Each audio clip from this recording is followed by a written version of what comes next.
저는 오늘 본문을 묵상하다가 오로지 기도에 힘썼던 이들의 기도를 생각해 보았습니다.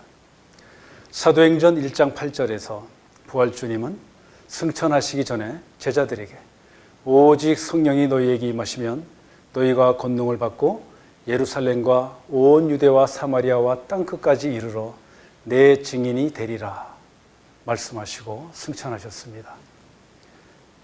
예수님은 제자들에게 아무것도 하지 말고 오직 기도하면서 성령만 구하라고 하셨습니다. 기도하면 성령이 임하기 때문입니다. 바로 제자들과 믿는 성도 120명은 다락방에 모여 오순절에 성령이 임하기를 간절히 기도하였고 10일간 계속된 그 기도는 하나님께 정하신 때 정한 시간에 응답되었습니다. 그리고 각 사람에게 성령이 임하여 성령 충만함을 받게 됩니다. 그들은 위축되었던 제자에서 성령의 사람으로 변화되었고 성령 충만으로 변화된 베드로의 오순절 설교를 통해 찔림을 받은 3,000명이 주께로 돌아오게 됩니다. 회심한 그들은 사도들의 가르침을 받아 서로 교제하고 떡을 떼며 오로지 기도에 힘썼다고 2장 42절은 증거하고 있습니다. 성령 충만해지면 내가 바뀝니다. 이전엔 나 중심이었는데 이제는 하나님 중심으로 관점도 바뀝니다. 예수님이 나의 주인됨이 믿어지면서 이전에는 보이지 않았던 한 영혼이 참 귀하게 다가옵니다. 이웃들이 변화를 알아보고 칭찬을 합니다. 성령님이 내 안에 계시니 담대해집니다. 그렇게 변화된 베드로는 늘 무심코 지나쳤던 성전 미문의 안전뱅이를 예수 이름의 권세로 치유할 수 있었습니다. 복음 전파를 싫어한 종교 지도자들이 베드로와 요한을 붙잡아 이틀 동안 감금했지만 베드로는 성령 충만했기에 예수 이름의 능력과 권세로 담대히 주님을 전합니다. 결국 풀려나면서 말씀을 들었던 믿는 자들이 남자의 수만도 5,000명이나 더 늘어나는 반전의 사건을 우리는 보았습니다. 이를 통해 핍박과 고난이 오히려 더 큰 부흥의 계기가 됨을 봅니다. 함께 모여 간절히 기도하며 구했기에 성령 충만했고 성령 충만했기에 제자들은 변화받아 복음 증거의 사명자가 된 것입니다. 감옥에 들어갔다 나오면 제일 먼저 가족이 생각난다고 합니다. 가족만큼 따뜻한 곳이 어디 있겠습니까? 그런데 사도들은 늘 함께하며 자주 모이던 교회 동지들에게 갔습니다. 먼저 갔습니다. 본문 23절 함께 보시겠습니다. 사도들이 노임에 그 동료에게 가서 제사장들과 장로들의 말을 다 알리니. 찾아간 동료들은 영적으로 잘 통하고 서로를 너무나도 잘 아는 교회 동지들입니다. 이들은요 그리스도를 주로 고백한 신앙 공동체요 성령 공동체였습니다. 우리 주와 그리스도교회 성도님들처럼 복음의 군사되기로 뜻을 같이 하고 주 안에서 새 가족이 된 사람들인 것입니다. 내가 힘든 일을 겪고 홀로 외롭고 지쳤을 때 그런 나를 기쁘게 만나주는 믿음의 동지가 있다는 것 참 큰 축복입니다. 부족하고 연약한 나의 모든 이야기를 다 들어주고 품어주고 기도해주는 믿음의 가족 공동체가 있다는 것 얼마나 감사한지 모릅니다. 베드로와 요한은요 동료들에게 예수님을 반육죄로 몰았던 그 사내들인 공회 법정에서 또다시 자신들이 겪었던 일을 다 알렸습니다. 예수의 이름으로 말하지도 가르치지도 말라는 위협적인 선고를 받았다는 이야기도 했을 겁니다. 그런 말을 들은 신앙의 동지들은 어떤 반응을 보였습니까? 우리는 오늘 본문 말씀을 통해 하나님이 원하시는 기도, 성령의 조명을 받는 기도, 세상을 변화시키는 기도는 어떠해야 하는지를 본문을 통해 살펴보기를 원합니다. 함께 24절 보겠습니다. 그들이 듣고 한 마음으로 하나님께 소리를 높여 이르되. 네, 초대교회 성도들의 모습에서 우리는 기도하기 전 자세가 어떠해야 하는지를 배우게 됩니다.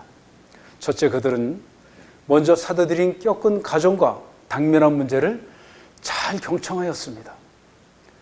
둘째, 그들은요, 즉시 하나님께 이 문제를 가져갔습니다. 그들은 인간적인 해결책을 논의하지 않았습니다. 그들은 억울함을 드러내지도 않았고 분노하지도 않았습니다. 그들은요, 늘 그랬던 것처럼 즉시 한 마음으로 기도했습니다. 넷째, 그들은 소리 높여 기도했습니다. 사도들이 겪은 고난이 곧 나에게 동일하게 다가올 것을 알았기에 그 기도는 매우 간절했을 겁니다. 그리고 이어지는 기도에서 그들은 무엇을 기도했고 어떻게 기도했는지 보게 됩니다. 24절 후반부에 먼저 대주제여 천지와 바다와 그 가운데 만물을 지으니시오 라고 기도하고 있습니다. 첫째, 그들은 먼저 인도하실 능력의 하나님을 찬양하고 있습니다. 하나님을 대주제로 불렀는데 여기서 대주제란 뜻은 헬라어로 주인님이라는 뜻입니다. 그리고 만물을 지으신 창조주라 고백합니다. 성도들은 부활 주님을 통해 죽어도 살아날 수 있다는 것을 보았기 때문에 전능자 하나님이 나의 하나님이심을 믿고 감사하며 찬양하고 있는 것입니다. 둘째, 그들은요, 마음에 새긴 말씀을 인용하여 기도하고 있습니다. 25절, 26절 말씀은 오래전에 하나님께서 주신 말씀인데 하나님께서 다윗의 입을 통해 성령으로 말씀하신 구약의 말씀입니다. 그들은 이 말씀을 인용하면서 이 말씀 또한 하나님께서 성령을 통해 다윗의 입으로 전해주셨음을 기도하고 있는 것입니다. 25절, 26절의 이 기도 내용은 시편 2편 1절에서 2절의 말씀을 인용하고 있는데요. 보겠습니다. 어찌하여 이방 나라들이 분노하며 민족들이 헛된 일을 꾸미는가? 세상의 군왕들이 나서며 관원들이 서로 꾀하여 여호와와 그의 기름 부음 받은 자를 대적하며. 그렇습니다. 이 말씀은 다윗 왕조의 한 왕이 세워질 때 주변 국가와 민족들이 그 왕조를 전복하기 위해 반역의 음모를 꾸몄던 것을 언급하고 있습니다. 성경에는요, 하나님이 계신 자리마다 어김없이 기도가 있음을 우리는 압니다. 우리는 하나님께서 우리에게 주시려고 선포되어 성경에 기록된 말씀을 얼마나 마음에 새기고 그 말씀으로 기도하는가? 잠시 나를 돌아보면서 2월부터 시작되는 복음함성이 저와 성도님 모두에게 큰 은혜와 축복의 시간 되기를 소망합니다. 셋째, 그들은요, 하나님께서 오래전에 이 땅에 그리스도의 오심을 예언하시고 말씀대로 이루어짐을 보고 감사해 하면서 대적자들의 만행을 고발하고 있습니다. 하나님은 성경을 통해 말씀하시고 성도들은 기도를 통해 그 말씀에 반응하고 있음을 봅니다. 구약의 말씀을 마음에 새기고 있던 초대교회 성도들은 신약으로 건너온 현실에서 하나님의 계획대로 시편의 말씀이 성취되고 있음을 보고 있습니다. 그 삶의 현장에서 하나님의 권능하심과 뜻하심이 그대로 이루어짐을 보고 있다면 입장을 바꿔서 기도하는 그들이 만약 저와 여러분이라면 그 전율과 감동과 살아 역사하시는 하나님에 대한 확신이 어떠했을까? 잠시 생각해 봅니다. 약속을 이루시는 신실하신 하나님, 이 모든 것을 다 이끌어 가시는 하나님, 그 하나님께 우리는 감사해하며 찬양했을 겁니다. 27절, 28절에서 그들은 기도하며 26절 말씀이 그대로 이루어진 것을 확인했습니다. 누가복음 23장 12절에는 헤롯과 본디오 빌라도가 온수지간이었는데 하나님의 나라를 대적하고 예수를 죽이는데 친구가 되었다라고 기록하고 있습니다. 여기서 말하는 헤롯은 이 세례 요한을 목베어 죽였던 분봉왕 헤롯 안티파스입니다. 이 헤롯 왕과 본디오 빌라도가 원수였는데 서로 친구가 되었다는 겁니다. 무엇을 위해서요? 하나님 나라를 대적하고 예수를 죽이는데 친구가 되었다는 겁니다. 사단은 하나님을 대적하다 심판을 받았습니다. 하나님께 직접 대할 수 없기 때문에 교묘하게 사람을 이용해서 지금도 대적하고 있습니다. 사단은 예수님을 대적하는 일에는 서로 원수지간인 사람도 국가도 연합시켜서 대적하고 있음을 봅니다. 믿지 않는 자들은 영적 무지와 그 완악함 때문에 이렇게 사단에게 이용당하는 것도 모르고 있습니다. 이해하지도 못하고 이해할 수도 없습니다. 이해하려고 하지도 않습니다. 오히려 복음을 전하는 제자들을 싫어하며 주의 백성을 오해하고 모함하고 핍박하고 있습니다. 그러나 그들이 아무리 그리스도를 대적하고 예수 믿는 자를 미워해도 하나님의 일을 결코 방해하지는 못합니다. 전능하신 하나님께서 택한 백성 이스라엘을 회복을 위해서 애국과 바벨론 같은 강대국을 도구로 쓰신 것처럼 대적자들도 새 창조의 완성을 위해 지금도 계속 하나님의 도구로 쓰임받고 있다는 사실입니다. 왜 그렇습니까? 28절에서 제자들이 확신한 것처럼 하나님의 일은 예정대로 진행이 되고 하나님의 권능과 뜻대로 계속 진행될 것이기 때문입니다. 넷째로 그들이 드리는 기도는 전적으로 하나님의 능력을 의지하는 기도였습니다. 본문 29절입니다. 주여 이제도 그들의 위협함을 굽어보시옵고 또 종들로 하여금 담대히 하나님의 말씀을 전하게 하여 주시오며. 그렇습니다.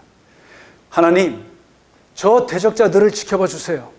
그리고 힘되어 주셔서 저희가 담대히 하나님의 말씀을 전하게 해주세요 라고 부르짖어 기도하고 있는 것입니다. 이 기도에는요, 순종이 담겨 있습니다. 이 기도에는 주님의 대사명이 담겨 있습니다. 그 대명령을 잊지 않고 있습니다. 한시라도 멈출 수 없는 복음 전파에 대한 간절함이 또한 담겨 있습니다. 이 기도에는요, 요한과 베드로처럼 다시 잡혀가 죽어도 우리는 보고 들은 복음을 전할 수밖에 없다라는 담대함과 부활 주님에 대한 확신이 담겨 있는 것입니다. 그리고 30절에서 그들은 한 가지 청원을 합니다. 대신 그 권능의 손으로 그들이 전하지 말라고 한 예수 이름의 권세로 표적이 일어나게 해달라고 기도합니다. 그렇습니다. 하나님께서는 복음 선포의 힘을 실어주시기 위해 인간의 능력으로는 불가능한 안진뱅이가 치유되는 표적도 보여주셨습니다. 그 표적은 예수의 이름에 담긴 공생의 죽음과 부활 그리고 하늘 보좌 연합과 성령 파송을 알고 이해한 자들에게 예수의 이름의 권세로 주어지는 것입니다. 오늘 그 권세가 내 권세가 되기를 간절히 구하는 저와 여러분이 되시기를 소망합니다. 그런데 그들의 이런 결단에 주님은 어떻게 응답하셨습니까? 마지막 본문 31절은 이렇게 전하고 있습니다. 빌기를 다하며 모인 곳이 진동하더니 무리가 다 성령 충만하여 담대히 하나님의 말씀을 전하니라. 아멘. 시편 86편 7절은 나의 환난 날에 내가 주께 부르짖으리니 주께서 내게 응답하시리로다 라고 했습니다. 하나님께서 이 기도를 얼마나 기뻐 받으셨을까? 생각해 봅니다. 하나님의 마음에 합한 기도는 하나님께서 바로 응답해 주십니다. 하나님은 즉각적으로 제자들이 올린 간절한 기도 모임에 권능으로 응답하십니다. 그리고 그 증거로 첫째, 기도를 마치자마자 기도하던 곳이 진동하였습니다. 이는 출애굽기 19장 18절에 시내산에서 여호와께서 불 가운데 강림하실 때 온 산이 크게 진동했던 것을 상징합니다. 기도하던 곳이 진동한 것은 하나님께서 내가 너희와 함께 하신다는 임재의 표시였습니다. 하나님은 기도하던 곳을 진동시켜 주심으로 예수님께서 지상 대사명을 주시면서 마태복음 28장 20절 마지막에 약속하신 내가 세상 끝날까지 너희와 항상 함께 있으리라는 임재하심과 동행하심을 재확증해 주신 것입니다. 둘째, 그들은 다 성령 충만했습니다. 하나님의 임재를 경험한 그들은 그 결과로 성령으로 충만함을 입었습니다. 그리고 그 성령 충만함으로 하나님께서는 그들에게 흔들리지 않는 담대함을 주셨습니다. 그들은 재충전되었고 확신을 가지고 다시 복음을 전하게 되었습니다. 성도 여러분, 맞닥뜨린 문제 앞에서 문제에 집중하고 있다면 아직 내가 주인이라는 증거입니다. 문제를, 나의 억울함을, 내 모든 상처와 염려를 나의 주인 되시는 주님께 다 맡기고 전심으로 하나님의 뜻을 구하며 기도할 때 나를, 내 마음의 생각과 마음을 지켜주시는 그리스도의 인도를 받게 될 것입니다. 기도는요, 우리를 성령과 기쁨으로 인도하는 열쇠와도 같습니다. 기도하면 열어주십니다. 기도하면 내가 바뀝니다. 기도하면 세상이 바뀝니다. 초대교회 성도들의 통성 기도가 오늘 우리가 드리는 통성 기도가 되기를 축원합니다. 기도하겠습니다. 성령님, 인도하여 주셔서 감사합니다. 초대교회 성도님들의 기도가 오늘 우리의 기도가 되기를 원합니다. 하나님의 마음에 합한 기도를 소리 높여 드리는 주와 그리스도 교회와 각 초소마다 주님 권능으로 임재하여 주시옵소서. 길이요 진리요 생명 되시는 예수님 이름으로 감사하며 기도드리옵나이다. 아멘.